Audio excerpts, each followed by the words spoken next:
Tonight we are having sloppy joes, so I thought I would show you how I make my sloppy joes.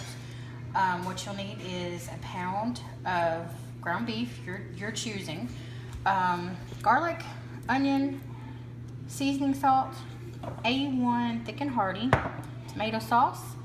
You will need basil, oregano, thyme, and half cup measuring spoons, a knife spoon, and of course cutting board and a pan to cook it in. I think that's all we'll need, so let's get started.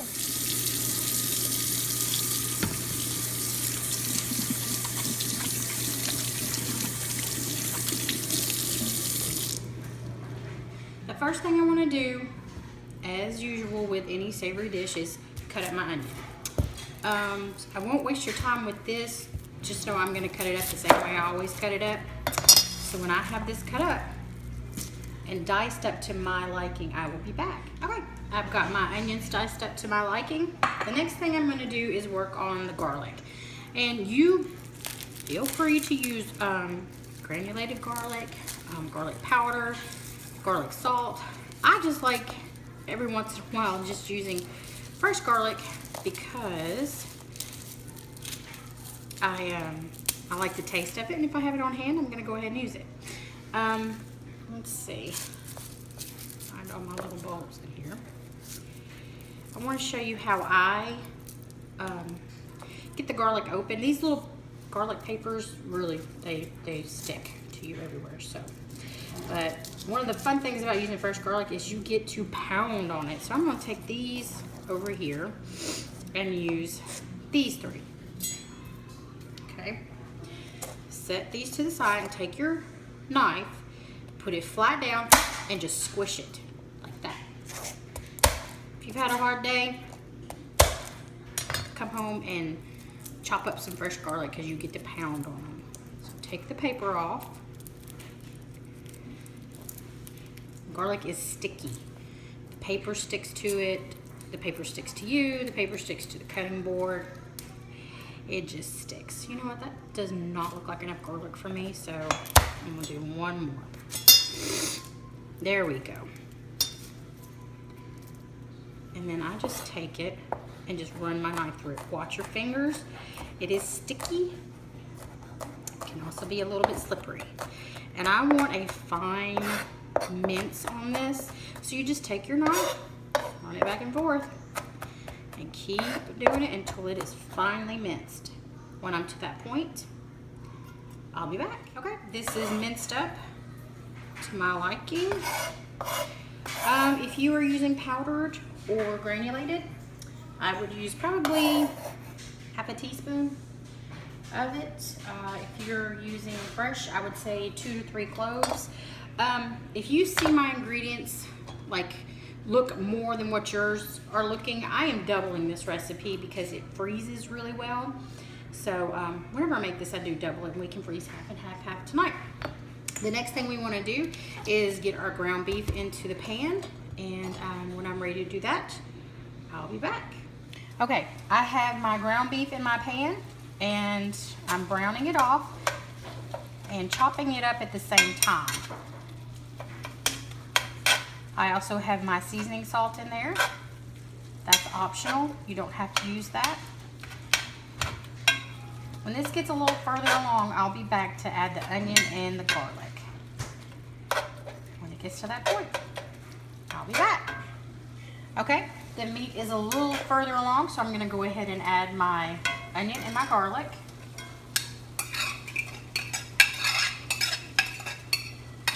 That's softened up. When the onion has turned clear, I'm gonna drain this because I don't want that excess fat in there. But while this is cooking, I'm gonna go ahead and open up my tomato sauce and measure out my A1 sauce and measure out my seasonings. So let's go over there and do that. Okay, these are 15-ounce cans of tomato sauce, and you will need one, but I need two because again, I'm doubling the recipe. Another little thing that I learned from Rachel Ray is I have a garbage bowl. That way I don't have to be running over to the garbage every 5 seconds trying to throw something out. So this is set to the side, and I just toss whatever I need to in there. Okay, now those are open, so let's set those over there. Let's go ahead and measure out the A1. You need a 1/2 cup. This might take a while. Here it goes. If you get a little more in there, that's fine. And I, again, will be adding 1 full cup to mine. Okay, now we need kind of like an Italian seasoning blend.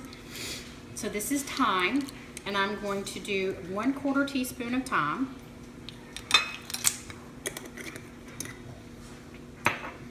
1/4 teaspoon of oregano. And I adore the scent of oregano. It smells like lemons to me. And 1/4 teaspoon of basil.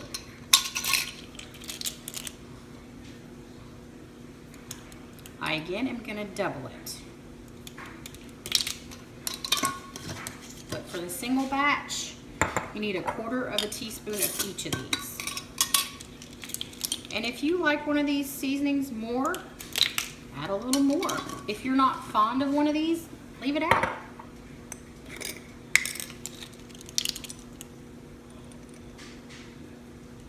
Okay, there are my seasonings. And when the meat is completely ready, I'm gonna bring you back and we're gonna drain it and we'll add the seasonings and go from there. Okay, my hamburger meat and my onions are to where I like them. The onions, you can see, are turning just a little bit clear. That's where I like it. So I'm going to turn this down on low, and I'm going to take it over to the sink, and I'm going to drain it. Make sure it's really good. There it is. Okay. Yep. I like the way that looks, so we're going to go to the sink and drain it. Okay. Because it was so heavy, my husband came in and lifted it over to the sink for me, but we've got it draining. You want to make sure you can get as much of that excess fat off of there as you can. Some people even go ahead and rinse it. I don't, because I've already put some seasoning on that, but I will make sure that I have drained this really well. So when I feel like it's drained enough, I'll put it back in the pan and I'll meet you back at the stove. Okay, I have the ground beef back in the pan. I'm gonna go ahead. I've also turned the heat back up. I'm gonna go ahead and add the seasoning. And I like to cook this for a few minutes, just with the ground beef alone.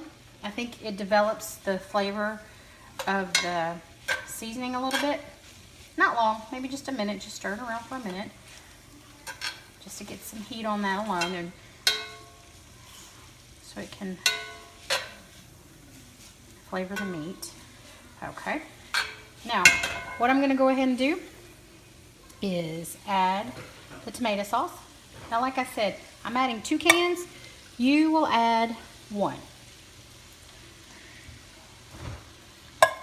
I'm also going to go ahead and grab the A1 sauce.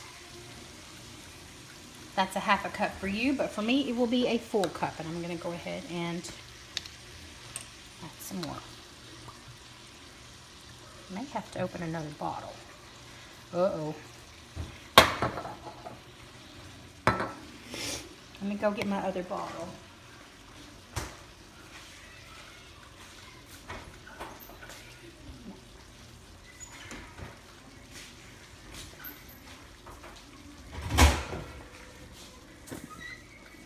Okay, here it is.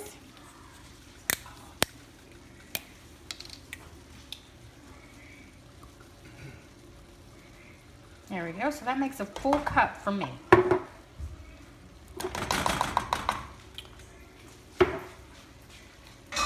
Get this mixed up.